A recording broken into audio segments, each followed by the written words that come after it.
Cortez is used to saying things and having friendly media bow down and simply report it, but more importantly, not challenge her.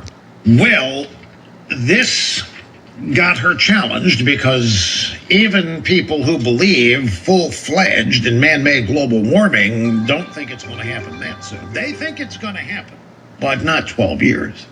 Many of them still think it's going to happen after they die.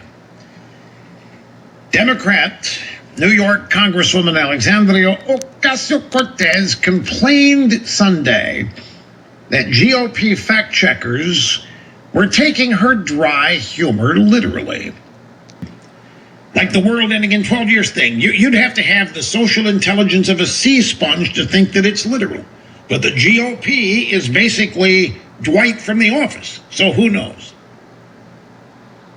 And when Ocasio-Cortez first made the claim, she appeared to be playing up the absurdity of the statement for effect. But those responsible for the 2018 UN report on climate change didn't consider their work to be dry humor, and that's where she got it. Our old buddies at the UN making this prediction. I think Cortez has it exactly backwards. It's not us that don't get satire and parody. We do satire and parody. The entire city of Washington went on a in Miami and said, hey, Russia, maybe you can find the missing 30,000 Hillary emails. Hey, our media looking for them. If you can find them, I'm sure they'd love to have them. That's even in the Mueller report as an example of Trump, perhaps in the Mueller report as something that Mueller said he considered. People that don't get humor. Don't talk to me about people that don't understand dry humor and sarcasm. We get it, AOC. When things are funny, we get it. But you wouldn't know funny if it bit you on your pretty little nose. Look at all the late-night comedy shows that aren't comedy anymore. Look at all the comedy shows. Late-night comedy is hate applause lines, along with a video showing how the world could progress if people would only heed such warnings and take them seriously. And yet she claims that it was just dry humor. And people don't get it. She didn't really mean it. Well, she did.